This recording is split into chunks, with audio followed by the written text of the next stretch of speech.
Akoske, je suis brésilienne. Super, vous êtes footballeur? Vous jouez dans quelle équipe? Ma, pas du tout. Bon, laissez. Vous n'êtes pas footballeur? Vous êtes sûr? Ma, il m'énerve celui-là. Arrête. Bon, Clédou, 101.2. Allez-y, mon ami. Ah, welcome to the world. Lui, il est sympathique. Merci, monsieur. Fabien, t'es agaçant des fois. Peut-être, mais il est pas fair play, hein, le footballeur. La Sotelma Malitel vous donne l'heure. Il est 7 heures. Le sport, les infos, la musique, l'actualité, le tout amusé et servi à chaud pour vous sur Radio Clédou.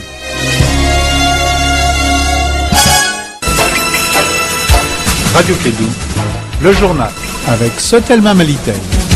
Mesdames et messieurs, fidèles auditeurs et incursions de Clédou matinale, très heureux de vous retrouver. Ceux qui sont déjà avec nous, ceux qui arrivent, nous vous dit bonjour et merci d'avoir fait le choix. On vous rappelle que nous sommes mercredi 17 avril l'an 2019, qu'il est 7h en temps universel, que vous allez être informés. Le journal de Clédou, première édition de la matinale, une présentation de Bakary Sekoussissé. Bakary, bonjour, bienvenue. Oui, bonjour Abdoulaye, bonjour à toutes et à tous. Bienvenue à cette édition, la première de Clédou Info. Hier, le président de la République, Ibrahim Boubacar Keïta, s'est adressé à la nation. Il y aura donc une concertation nationale regroupant du 23 au 28 avril prochain les représentants de toutes les forces politiques et sociales de notre pays. On en parlera dans ce journal avec Kassim Traoré. Et puis la crise au sommet de l'État, le parti au pouvoir RPM compte déposer ce mercredi une motion de censure contre le gouvernement. C'est quoi une motion de censure? Brema Fomba, il est professeur à l'université de droit du Mali, il nous donnera des précisions. L'actualité internationale va nous conduire en Algérie, où les Algériens ont d'abord empêché Abdelaziz Bouteflika de briguer un 5e mandat, puis l'ont finalement poussé donc à la démission. Et mardi hier, c'est un autre responsable, Taïeb, président du Conseil constitutionnel, qui a annoncé son départ. C'est le titre de ce journal, le développement dans un instant, avec Bakary Sissi.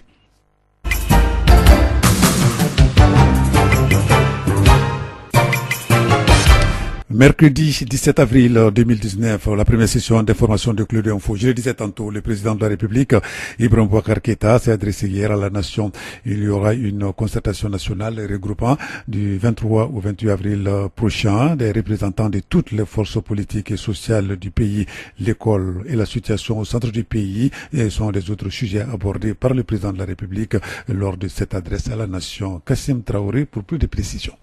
L'actualité oblige. Ibeka a commencé son discours par l'incendie qui a ravagé l'église Notre-Dame de Paris. J'aimerais inviter tous nos compatriotes à se joindre à la douleur de la communauté chrétienne qui pleure Notre-Dame de Paris. Elle pleure à juste raison. Le joyau ravagé par le feu avait su traverser le temps, ouvrir les bras au monde entier. Aujourd'hui, il n'appartient plus à une confession, il est un trésor mondial, un patrimoine de l'humanité. Et l'humanité saura le restaurer. Abordant les sujets nationaux, il dit que le salaire des enseignants grévistes sera débloqué, avant de déplorer l'attaque d'Ogosagou qui a fait 157 victimes. L'État, pour sa part, n'acceptera pas de dérogation et il sévira avec la même rigueur contre toutes les milices et tous les fauteurs de guerre. Les événements qui se déroulent au centre de notre pays ont atteint une dimension inacceptable qui nous interpelle tous. Les mesures nécessaires ont été prises au niveau du gouvernement pour que des contingents supplémentaires des forces armées et de sécurité soient déployés sur le terrain. Pour ceux qui aident la révision constitutionnelle, Ibeka propose un débat national en préalable de la tenue d'un référendum. Aussi ai-je décidé de confier à un groupe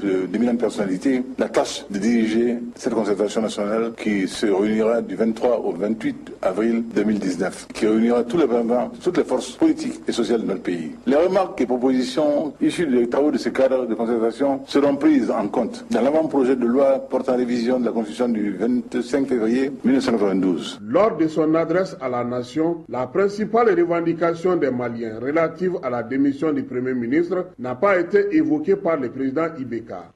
Voilà, merci Kassim Traoré. À la fin de ce journal, donc je vous propose donc un extrait de l'intervention du président de la République hier, donc lors de cette adresse à la nation. En attendant, je le disais également, la crise au sommet de l'État, les partis au pouvoir RPM comptent déposer ce mercredi au niveau de l'Assemblée nationale une motion de censure contre le gouvernement. C'est quoi une motion de censure? La question a été posée à Brema Fomba. Il est professeur à l'université de droit du Mali. Il est interrogé donc par Etienne Niari. On l'écoute.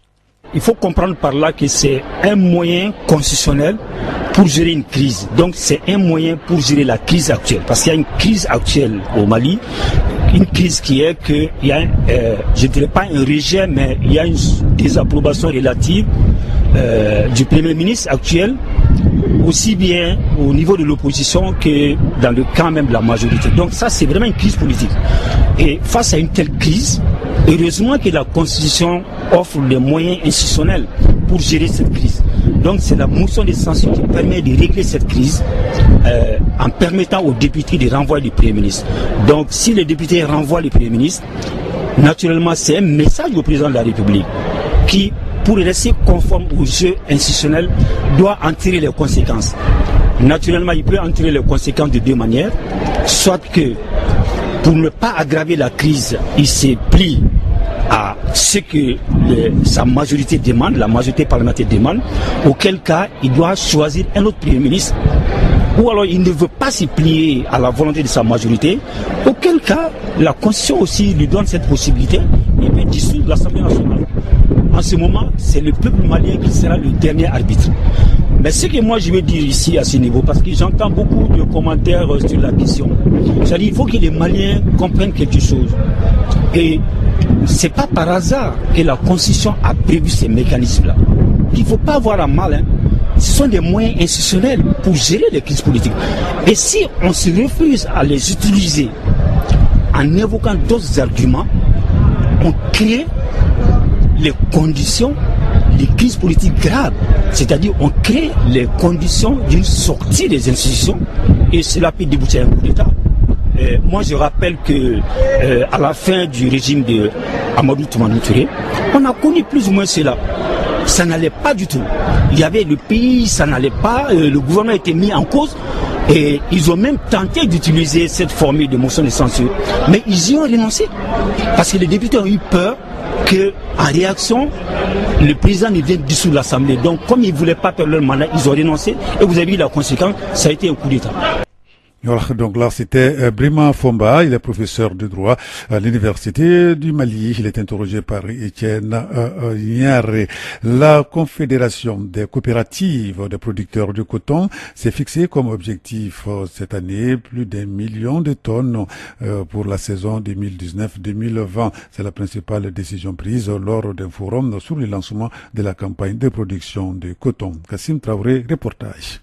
Pour ce forum, un millier de cotonculteurs a pris d'assaut la grande salle du CICB. Les producteurs de coton s'engagent à produire 1 million de tonnes pour la campagne 2019-2020. Bakary Togola, président de la Confédération des sociétés coopératives de producteurs de coton du Mali. Le 21 février, le chef d'État nous a appelé, le ministre de l'Agriculture, PDG et moi, qu'il a communiqué dehors du Mali que le Mali va faire 1 million de tonnes dans la campagne 2019-2020.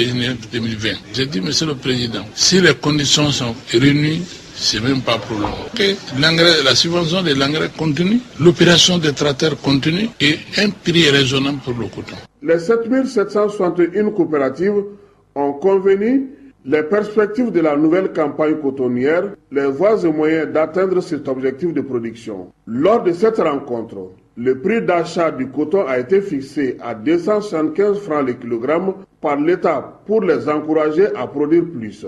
La compagnie malienne de développement des textiles, CMDT, s'engage de son côté à accompagner les producteurs pour relever les défis. Professeur Baba Berté, PDG de la CMDT. C'est l'assurance que la CMDT jouera toute sa partition en termes d'encadrement, en termes d'achat, de transport du coton-graine, d'égrainage, de classement et de vente sur le marché international. L'autre défi à relever est l'égrainage, parce que les capacités de la CMDT sont limitées avec 18 usines pour 640 000 tonnes. Les cotonculteurs ont fait un plaidoyer auprès du gouvernement pour la construction de nouvelles usines. Soumaïlou Boubèye Maïga, Premier ministre du Mali. Et nous ferons tout pour accroître nos efforts, notamment en matière de capacité de transformation, d'égrainage. C'est pourquoi, normalement, nous devons pouvoir réaliser un certain nombre d'usines pour permettre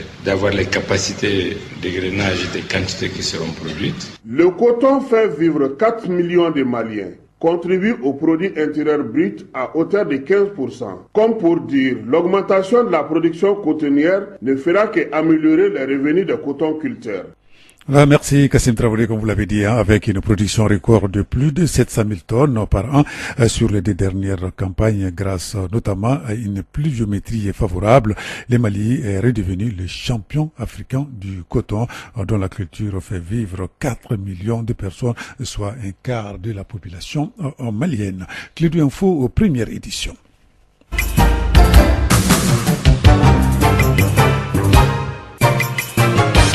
Il est exactement 7 heures, passées de 9 minutes dans notre studio, ce qui va nous conduire à l'actualité internationale. Les Algériens ont d'abord empêché Abdelaziz Bouteflika de briguer un 5e mandat, puis l'ont finalement poussé à la démission hier mardi. C'est notre responsable Tayeb Belazi, président du Conseil constitutionnel, qui a annoncé également son départ, mais les manifestants en veulent le plus avec la démission de Tayeb. Donc c'est un pilier du régime qui s'effondre 20 ans passés aux côtés de l'ancien président Abdelaziz Bouteflika. Les États-Unis poursuivent l'intensification de leur raid contre les djihadistes somaliens. Le Pentagone annonce avoir éliminé le numéro 2 du groupe État islamique en Somalie, et commandant donc de cette branche dissidente des Shebab liés au Al-Qaïda, et a été tué dimanche 14 avril par une frappe aérienne dans le nord du pays.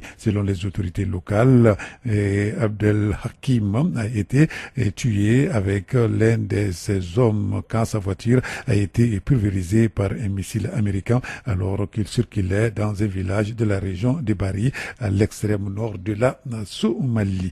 La lutte contre l'insécurité au nord Kivu, en République démocratique du Congo, a été au cœur d'une nouvelle réunion du Conseil de défense qui s'est tenue à Goma. C'était le lundi dernier.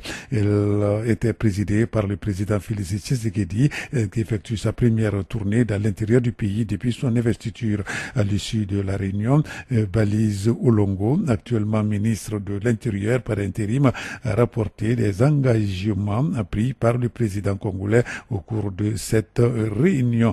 Donc il s'agit donc, le chef de l'État a pris essentiellement 2 engagements à Goma. C'était le lundi. D'abord, relever rapidement les troupes en poste depuis longtemps dans le nord Kivu.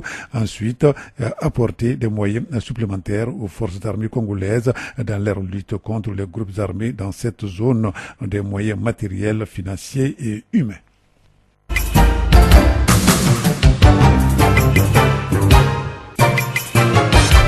Nous arrivons maintenant à la fin de cette édition. Je vous le disais tantôt, le président de la République, Ibrahim Boubacar Keïta, s'est adressé hier à la nation. Nous vous proposons un extrait de cette adresse. Je sais que depuis des semaines, la nation attend ma parole. L'attente de la nation est légitime. Après toutes ces semaines d'écoute, de consultation, d'interaction avec les représentants de nos forces sociales et politiques, il était nécessaire de laisser du temps au temps, de laisser se décanter des situations, d'éviter la passion, qui est toujours mauvaise conseillère, dans une humilité qui ne sera jamais feinte, mais toujours fière et toujours honorée de me mettre à l'écoute de mes compatriotes, de débattre avec eux du pays que nous avons en partage.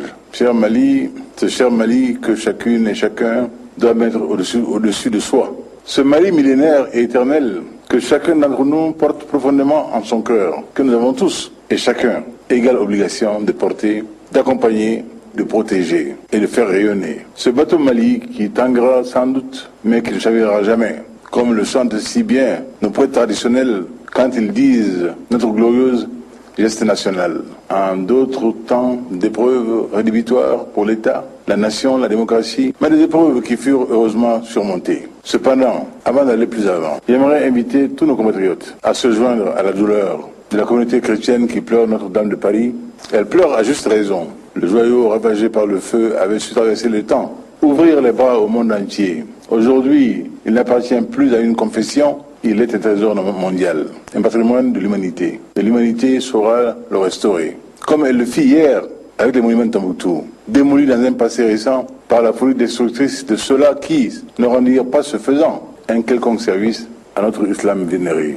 Mes chers compatriotes, je vous parle de nous, de chacun d'entre nous, de chacune d'entre nous, de nous toutes, de nous tous. S'agissant du centre de notre pays, qu'il me soit permis de rappeler la tragédie de Gosagou, qui le 23 mars dernier a endeuillé la nation et horrifié le monde civilisé. Mes chers compatriotes, les faits révélés ont produit une véritable onde de choc psychologique à travers le pays et même très rapidement au-delà. Nous devons revenir à nos valeurs, revenir à ce que le Mali a été et demeure. L'État, pour sa part, n'acceptera pas de dérogation et il sévira avec la même rigueur contre toutes les milices et tous les fauteurs de guerre. L'enjeu du moment, les défis de l'heure, nos consciences individuelles ainsi que notre responsabilité collective exigent que nous posions les problèmes. Carte sur table. C'est pourquoi il me faut insister sur la situation de l'école.